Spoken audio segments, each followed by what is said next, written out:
सबसे पहले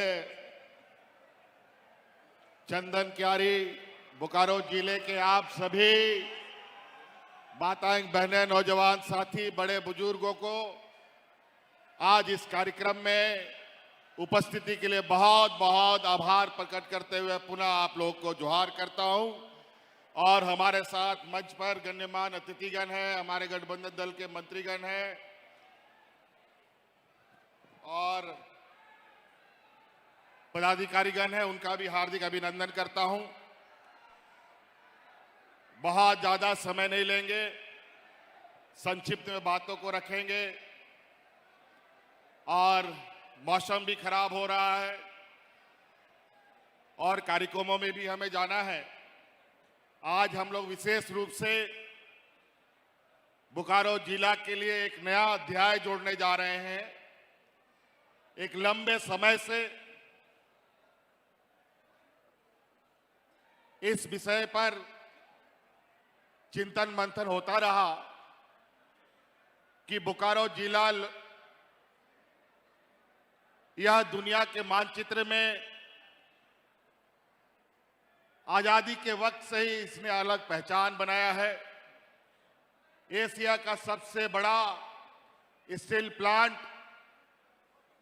हम लोग का बोकारो स्टील प्लांट ही रहा है, लेकिन समय अवधि बीतते बीतते ना जाने इस जिला में कौन सा रोग लग गया कि इतना बड़ा उद्योग होते हुए भी यहाँ के लोग धीरे धीरे आर्थिक रूप से कमजोर होते गए।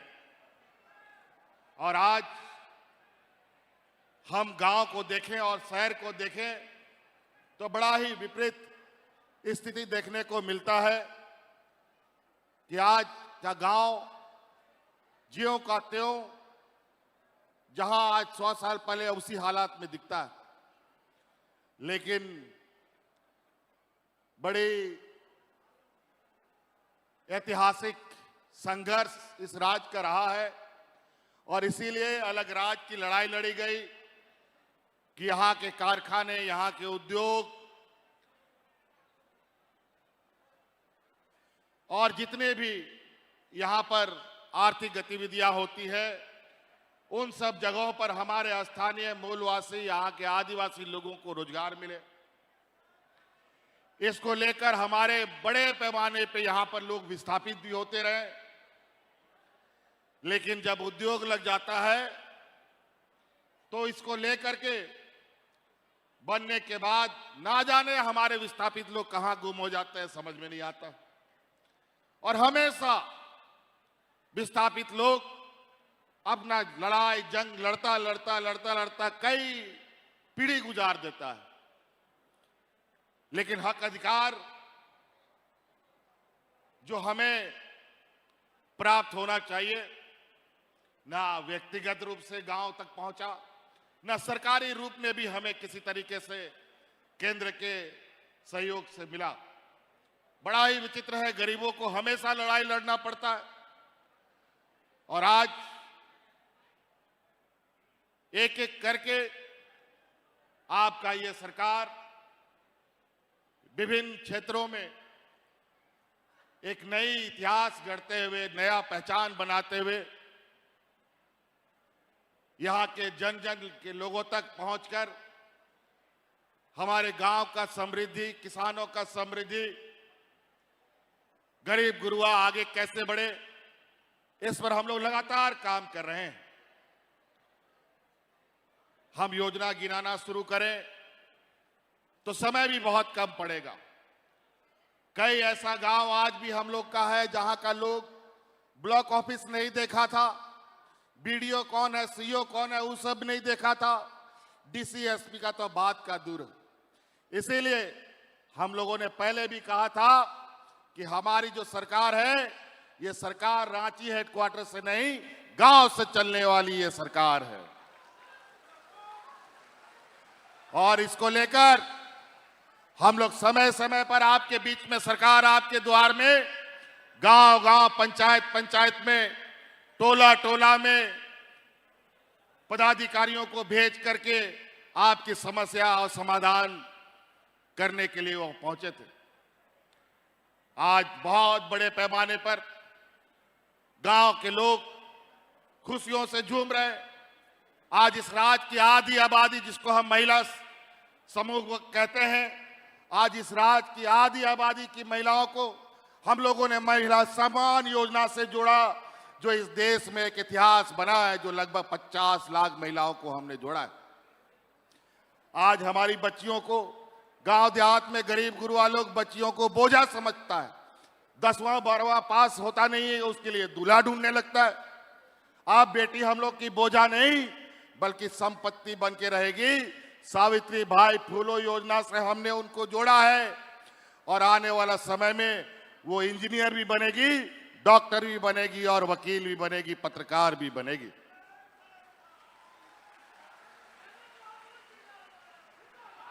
और इस कड़ी में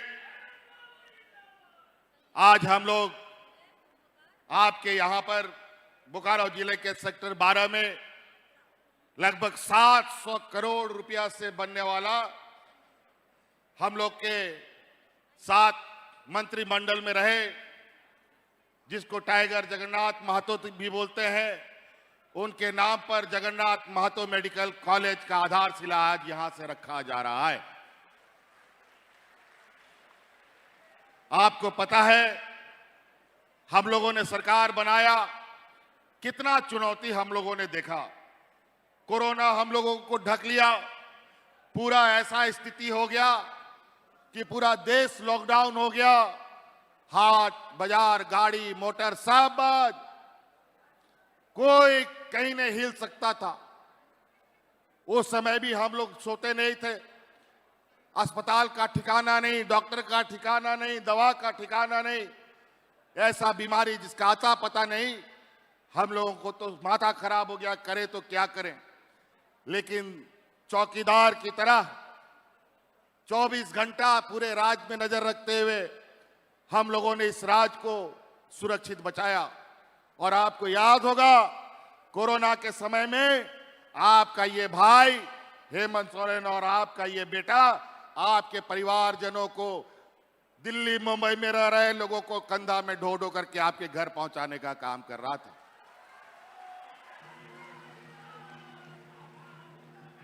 और उसके बाद, चूंकि ये राज्य देश का सबसे पिछड़ा राज्य भी है, यहाँ मजदूर तबके का आदमी लोग रहता है, किसान सबसे अधिक रहता है। आज किसानों के लिए हम लोगों ने ऋण माफी किया। आज मजदूरों के लिए ऐसा कानून बनाया कि आज देश हो या विदेश हो, कहीं भी झारखंडी कोई मारा जाता है या कोई घटना होता है तो उसको किसी भी तरीके से हम लोग उसके घर तक पहुंचाने का काम करते हैं।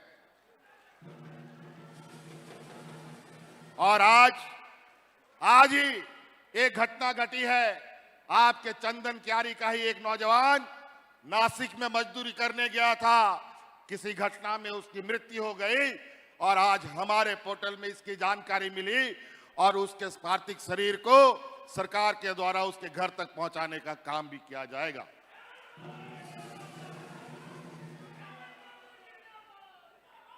ये किसी फैक्ट्री में काम करते थे और जहां जहां ये घटना होता है, अभी कुछ दिन पहले साउथ अफ्रीका से 25-30 लड़का लोगों को लाया, वो भी बोकारो का, गिरिडीह का, चंदन क्यारी का लोग था। उनको भी हम लोग ढोके लेके आए, लेकिन वो लोग जिंदा लेके हम लोग लेके आ पाए। लेकिन आज ये नौजवान, किसी घटना में इनकी मृत्यु हो गई। लेकिन आज जो पहले होता था, जहां मर गया वहीं पड़ गया, घर नहीं ला सकता था कोई मजदूर अपना बाल बच्चा लोग को, अपना परिवारजनों को, लेकिन आज कहीं भी, कहीं राज्य के, देश के, दुनिया के किसी कोने में भी झारखंड का लोग जाता है तो उस पर झारखंड सरकार की नजर रहती है। कहीं कुछ नहीं हो सकता। लेकिन पहले कहां गायब हो गया, कहां मर जाता था, कुछ भी पता नहीं। आज यहां पर 1200 करोड़ रुपए का योजनाओं का शिलान्यास, उद्घाटन हुआ है।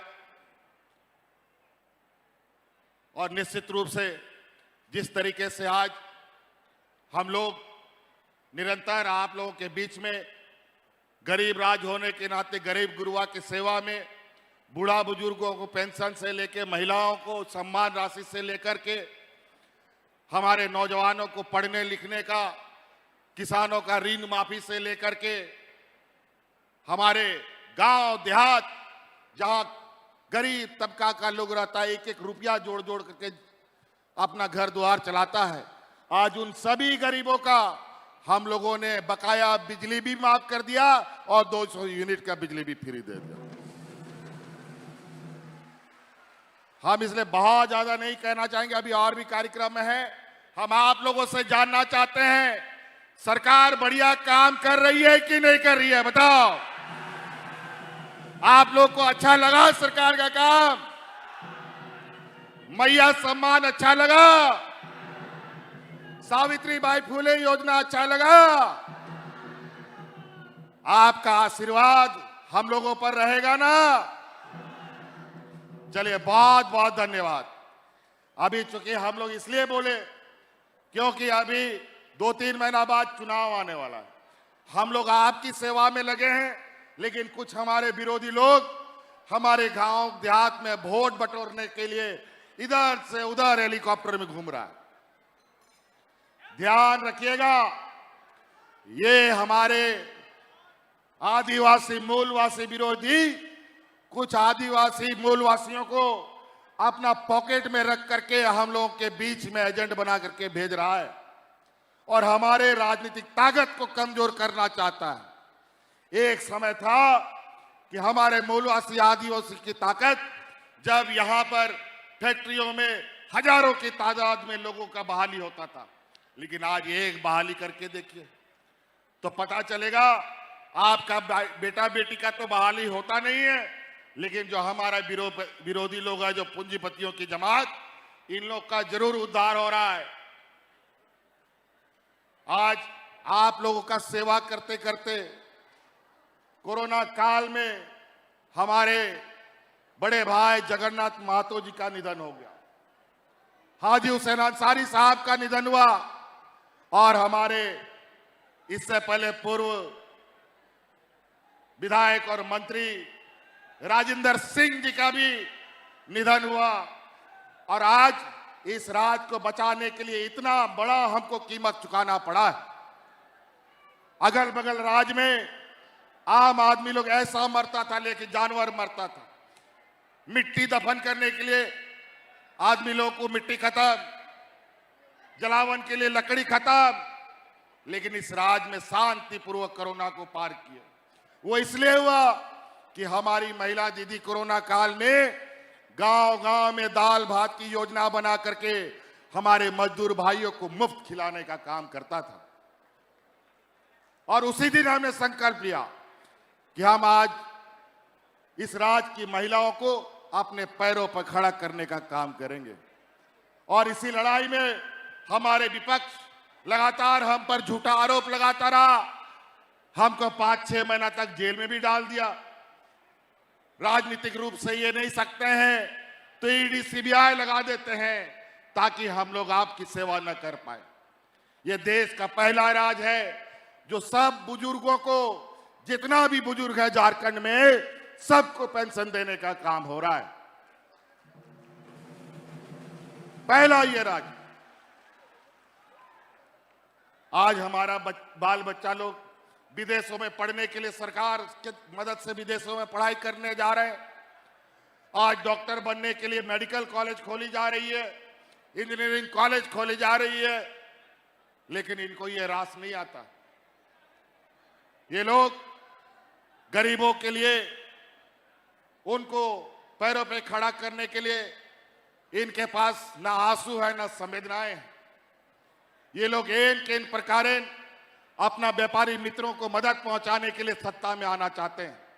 जनता इनको मदद नहीं करती है तो सरकार को भी खरीदने का काम करता है, लेकिन जनता जब ठान ले तो ऐसे ताकतवर को भी उठा के नीचे फेंकने का काम सदियों से होता रहा है और इस बार भी किया जाएगा।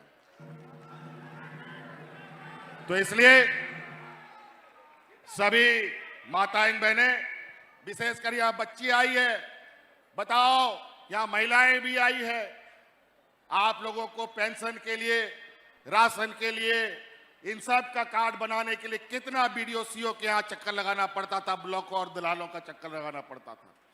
लेकिन आज सारा चीज, आपका पेंशन का कार्ड, आपका सम्मान राशि का कार्ड, आपका राशन का कार्ड आपके दरवाजे और आपके पंचायत में बनता है। आपको चक्कर लगाना का जरूरत नहीं पड़ता। आज जिस चीज के लिए पदाधिकारियों को तनख्वाह मिलता है, वो तनख्वाह आपकी सेवा के लिए मिलता है। लेकिन 20 वर्षों में हमारे विपक्ष के लोगों ने, भारतीय जनता पार्टी के लोगों ने इन पदाधिकारियों का चमड़ा इतना मोटा कर दिया है कि इनका चमड़ा गरीब गुरुआ लोगों के लिए नहीं है, अब सिर्फ मखमल में सोने वाले लोगों के लिए। लेकिन अब हम लोगों ने चाबुक लगाया है कि गांव-गांव जाना होगा, टोला-टोला जाना होगा और गरीबों की समस्या का समाधान करना होगा। आज हमारी बच्चियां पढ़ रही हैं, इनको सावित्रीबाई फूले योजना से हम लोगों ने जोड़ा है ताकि ये लोग अपना पढ़ाई ना छोड़े, ये डॉक्टर बने, इंजीनियर बने। इसके लिए हम लोगों ने गुरुजी क्रेडिट कार्ड भी लाया है, उसको बच्चियों को दिलाइए, बच्चों को दिलाइए। डॉक्टर इंजीनियर जब आप पढ़िएगा, आपको बहुत ज्यादा फीस देने की जरूरत पड़ेगी। और गुरुजी क्रेडिट कार्ड लोगे, बैंक में जाओगे, तुरंत आपको 15 लाख रुपया बैंक देने के लिए तैयार हो जाएगा आपकी पढ़ाई के लिए। तो तरह तरह की चीजें हैं, बातें धीरे धीरे याद आ रही है और भी बातें हम भी बोलते चले जाएंगे। इसलिए आप लोगों का बहुत बहुत आभार और बहुत बहुत शुक्रिया यहां पर आज के इस शिलान्यास उद्घाटन समारोह में उपस्थित होने के लिए। लेकिन याद रखिएगा, आज हम लोगों ने कई कुर्बानियां दी हैं, तब आज पदाधिकारी गांव-गांव जा रहा है। आज बिजली हो, आज सड़कें हो, चाहे आधारभूत संरचना हो और गरीब गुरुआ को अपने पैर में खड़ा करने का बात हो, आज रोटी, कपड़ा और मकान हर व्यक्ति की जरूरत है। आज अबुआ आवास के माध्यम से हर गरीब को आवाज देने का हम लोगों ने लक्ष्य तय किया। इसके लिए केंद्र सरकार से हम लोगों ने पैसा मांग करके हम लोग का नाक घिस गया, लेकिन पैसा नहीं दिया। लेकिन अभी चुनाव आया है, पता चला है कि गरीबों को आवाज देने का पैसा है। 4 साल तक हम लोग का गरीब गुरुआ का पैसा इन लोगों ने अपने राज्य में जाके दे दिया। हक अधिकार ऐसे नहीं मिलता है। और अभी हम लोगों का 1,36,000 करोड़ रुपया कोयला का बकाया अभी हम लोगों ने ठोक रखा है, अभी वो भी नहीं दे रहे, वो भी लेंगे। और जैसे ही अभी हम लोग का ये संघर्ष खत्म होगा, निश्चित रूप से वो अधिकार भी लेंगे। हमें याद है, हमारे झारखंड के आंदोलनकारी लोग यही नारा लगाते थे, कैसे लेंगे झारखंड, लड़के लेंगे झारखंड। तो हमारा भी ये नारा है, कैसे लेंगे अधिकार, लड़के लेंगे अधिकार। तो इसके लिए फिर से थोड़ा बहुत हुज्जत करना पड़ेगा, तो करेंगे। सीबीआई ईडी से घबराने का जरूरत नहीं है। अगर हक अधिकार लेना है, घर द्वार संभालना है, बाल बच्चों का भविष्य सुधारना है, तो इसके लिए माँ बाप को थोड़ा मेहनत करना पड़ेगा। निश्चित रूप से धीरे धीरे जिस तरीके से हम लोग बच्चों की पढ़ाई के लिए मॉडल स्कूल हम लोगों ने बनाया है, अभी 80 सीएम उत्कृष्ट विद्यालय का संचालन हो चुका है, शिक्षकों की बहाली हो चुकी है। अब ये लगभग 5,000 स्कूल बनेंगे। और इसके अलावा अभी श्रम विभाग के तरफ से अगले वित्त वर्ष से हर जिला में श्रम विभाग के आवासीय विद्यालय बनाने का भी हम लोगों ने निर्णय लिया है, जहां 500 से के लगभग हमारे गरीब गुरुआ के बच्चे उन हॉस्टलों में रह करके अपनी पढ़ाई करेंगे। तो बहुत सारी चीजें, हम लोग का कितना गांव या चंद्रनी क्यारी का बच्चा है, जरा बताओ, जो डीएवी और डीपीएस में पढ़ता हो, सेंट जेवियर में पढ़ता हो। आज उसी के तर्ज पर हमने स्कूल शुरू किया। आज हम लोगों ने जितने भी कल्याण विभाग के छात्रावास हैं, आदिवासी छात्रावास हो, हमारा पूरे राज्य में जो पहली व्यवस्था थी, बाल बच्चा लोग अपना घर द्वार से चावल लेके जाता था, खाना भी बनाता था और कॉलेज भी जाता था। लेकिन अब जितना छात्रावास है, उन सभी छात्रावास में सरकार अनाज देने के लिए निर्णय ले चुकी है। अब बच्चों को खाना बनाने की जरूरत नहीं है, उसको सिर्फ पढ़ाई करना है, खाना खिलाने का काम अब सरकार करेगी। तो बातें बहुत है। बहुत बहुत धन्यवाद। इन्हीं की बातों के साथ सबको जोहार।